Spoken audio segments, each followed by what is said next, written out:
We continue now at the top of Daf Tzadi Bezam and Bezam Mesechet Yevamos. This is Yevamos Daf 92b.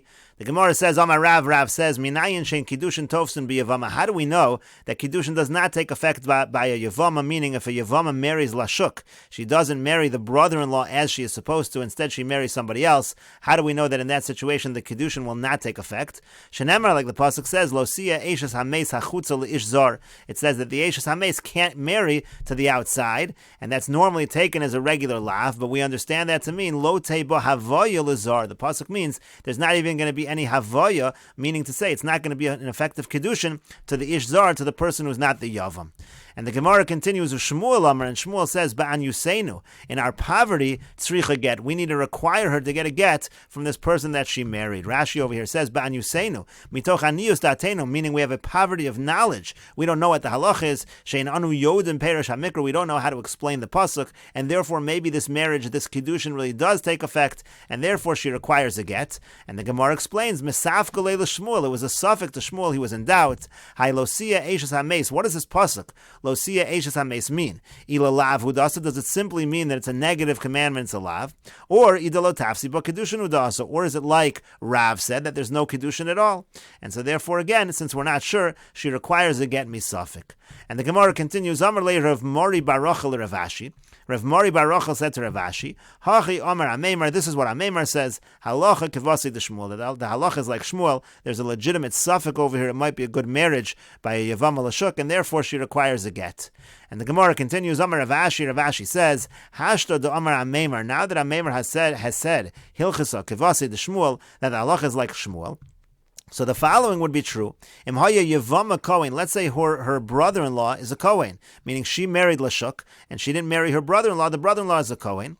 So the halach is, Cholitz law, what happens is, he does Chalitza with her, Vesharyale, and then she'll be permitted to remain married to this Yisrael that she married. In other words, she married Lashuk, and so in that situation, it's a problem for her to marry the Kohen, because she really requires a get from that individual that she married. So if she gets a get, she can't marry the Kohen. So instead, what happens is the Kohen does chalitza, and now she's permitted to stay with the man that she married. But the Gemara says it's gure iskar. According to that, she's actually gaining from this situation. In kain matzinu chote niskar, comes out that the sinner has actually gained. In other words, in this case, she wasn't supposed to marry a different man, and now the brother-in-law is a Kohen. She can't go to the brother-in-law, so she gets chalitza from the brother-in-law, and she's allowed to stay with the husband that she married. How could we allow her to gain when this whole thing initially was a sin?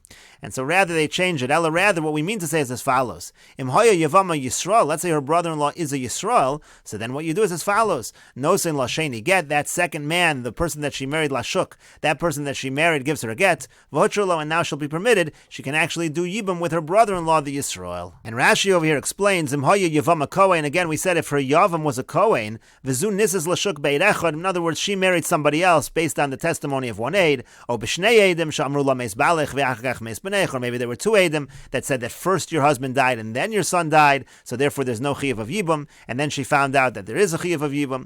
V'yamar Shmuel boy get, and then Shmuel says she requires a get in that case, because we say that marriage Lashuk might have taken effect. V'kevan de Yav Lagita, now if she got a get, Mifsal ala Yavam, now she's puzzled to the brother-in-law, Shu Kohen, because he's a Kohen, Misham Grusha, because she's considered a Grusha. So he said, Choletz la Yavam v'shari l'bala, the Yavam does Chalitza, and she's permitted to the husband, and again we said that's a problem, because then you're saying Chote Niskar, so then instead the Gemara said, no, we're talking about a Yisrael, and she should get a get from the person that she married, V'hutrolo Yavam, and then she'll be permitted to the brother-in-law. And the Gemara continues, Amar Rav Gidol, Amar Rav Chia Bar Yosef, Amar Rav. Rav Gidol says in the name of Rav Chia Bar Yosef, in the name of Rav, Yevama, when it comes to the Yevama, Kiddushin Einba, the Kiddushin is not going to be effective, Nesuin Yeshba, but the marriage is going to be effective. Gemara asks, Kiddushin Einba, 1 second, if the Kiddushin is not effective, Nesuin Nami Einba, so of course the Nesuin also should not be effective.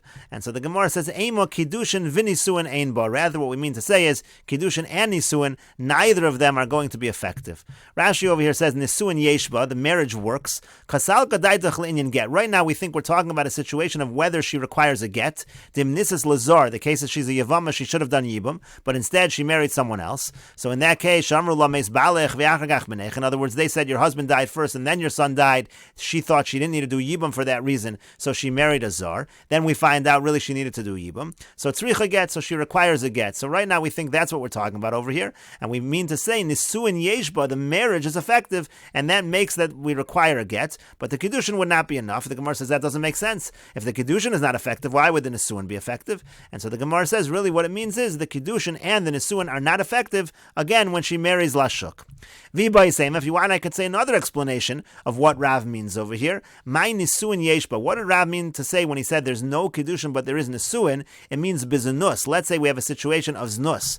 As Rashi over here says, biznus, dahavi kiznus, meaning if she marries Lashuk, it's not a marriage, but it's considered to be znus. Umitzra ayavam, and that actually makes her prohibited with the yavam. If a shomeres yavam commits znus, she's prohibited to the brother-in-law Rav Hamnuna. That would follow Rav Hamnuna's position. Rav Ashi do'amar la'el nosein lo sheni get v'hutrolo. Now Rav Ashi said the opposite before. He said that this person that she married by Yevamot Lashuk, that man just gives her a get and she can go back to the yavam. Less later Rav Hamnuna. Clearly Rav Ashi does not hold of Rav Hamnuna. Rav Hamnuna is saying once the woman commits znus, she can't go back to the yavam. Rav Ashi said no, that in this exact case, that person can give her a get, and she is allowed to go back to the yavam. So Rav Hamnuna and Rav Ashi are arguing, but in any case, this idea that Rav is saying we're talking about znus, as we just said in Rashi, Kiddur Rav Hamnuna, that follows Rav Hamnuna's position. Diyama Rav Hamnuna, because Rav Hamnuna said, Shomeres Yavam Shezinsif, Shomeres Yavam, a woman who's awaiting Yibam, she commits a znus, so Asura Liyavama, she's then usher to the brother-in-law. V'bayisem, if you want, I could say Liolam Kida Amran Meikara. We can really go back to what we understood originally Rav to mean. Kiddushin Einba means there is no Kiddushin if she marries Lashuk, but Nisuin Yeshba, but actually the marriage actually would be effective. What's the explanation? Because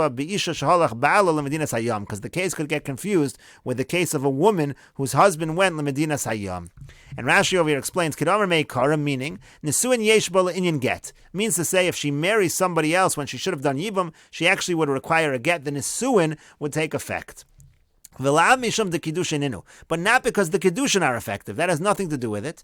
It's for a different reason. Because if we let her leave this man without a get, then people will come to think also in a different case they'll get confused. Let's say you have a case of a woman whose husband goes for a trip, and then she marries somebody else because Bezin says she can marry someone else on the basis of the testimony of one aid. So Teitze below get, people will think that in that case also she should be able to leave that marriage without a get. So therefore, there's going to be confusion with that case. In other words, in this case of a Yevama who marries Lashuk, the reason why we require a get is because if we don't require a get, then in the case of a woman whose husband goes Lemedinas Hayam and she marries with the permission of the court, people will think in that case also she does not require a get. But in a case where, let's say, there's just Kiddushin, let's say it's a Yevama who goes Lashuk, but there's no marriage, there's just Kiddushin, so in that case a get is not going to be required. Because in the counterpart case, let's say you had an Eishes Ish, and she has a Kiddushin al pi Bezin, Bezin gives her permission, Be'eid Echad gives her permission with one aid to have a Kiddushin, so the halacha there also happens to be, Teitze below get, the halacha there, if it turns out the husband's alive, the halacha is she can leave without a get. Kedetanan, like we learned in the Mishnah. It says even though the later one gives a get, the get is nothing, there's no need for a get whatsoever, it doesn't disqualify her from kahuna. And so the Gemara is essentially saying that in situations of Yibam, we follow the same halacha that would apply by a woman who's married. By a woman who's married, if she thinks that her husband has died and she gets married to another man, she requires a get, and that's going to be the same halacha by a woman who should have done Yibam, and instead she marries another man. But in situations of Kiddushin, just like by Kiddushin, let's say the woman is married, she thinks her husband has died, and she has a Kiddushin with another man, so in that case, when she finds out her husband's alive, she does not require a get. So the same thing is going to be true by Yibam. If she has Kiddushin with another man when she should have done Yibam, she is not going to require a get. And the Gemara continues, Amar Rabbi Yanai says, Bechabura nimnu v'gamru, in the Chabura they took account and they established the following halacha, Ein Kiddushin Tovsin b'Yevama. Kiddushin does not take effect by Yevama. As Rashi over here says, the Darshin and Losia, Lo Sehei Bo Havoy. In other words, it says Losia, she can't marry an Ishzar. It means that the Kiddushin does not take effect. So Amar le Rabbi Yochanan. So Rabbi Yochanan said to him, Rebbe, my Rebbe, lo Mishnah seinu hizu. Isn't this explicit in a Mishnah? The Tanan, because we learned in the Mishnah. Ha'omer liisha harean mekudeshes li la'achar she'esgayer. Let's say a person says to a woman, you're going to be mekudeshes to me after I convert, or la'achar she'tesgayri, or after you convert, or la'achar she'shtachrer, or after I go free, or la'achar she'shtachreri, or after you go free, la'achar she'yamas balech, or after your husband dies, la'achar she'tamas achosech, or after your sister dies. Let's say he's married to her sister, or la'achar sheyachlotz loch Yevamech, or our case, let's say he says we're going to have a Kiddushin after your Yevama does Chalitza, Eina Mekudeshes. That's not going to be a good Kiddushin. And Rashi over here explains, Eina Mekudeshes kevan dahashta lo tafsi ba Kiddushay. It means to say exactly what we're saying. Since right now the Kiddushin can't take effect, because by Yevama l'shuk the Kiddushin can't take effect, so l'kamei nami lo tafsi. So it's also not going to take effect for later after the Chalitza. De'ein adam makna davar shelo bo liolam, because you can't be makna something, you can't have a kinyan on something that does not yet exist. Again, just like the case where he hasn't yet converted, so to over here the Chalitza has not yet been done.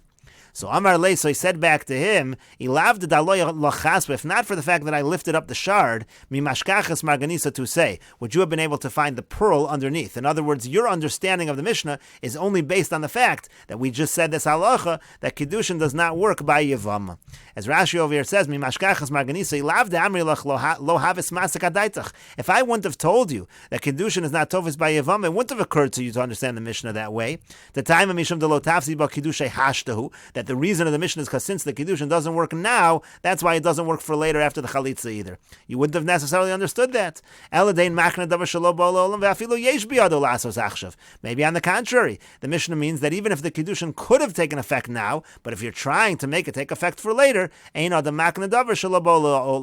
would not necessarily have seen this Chiddush from the Mishnah. It could be the Mishnah was just saying in general, but really if he would have tried to marry her right now, maybe that would have taken effect. So that's why it is a chiddush to say the Kiddushin is not tofsin b'Yevama. And the Gemara continues, Amar le Reish Lakish. So Reish Lakish said to him, Rashi says, Amar le Reish Lakish le Rabbi Yochanan.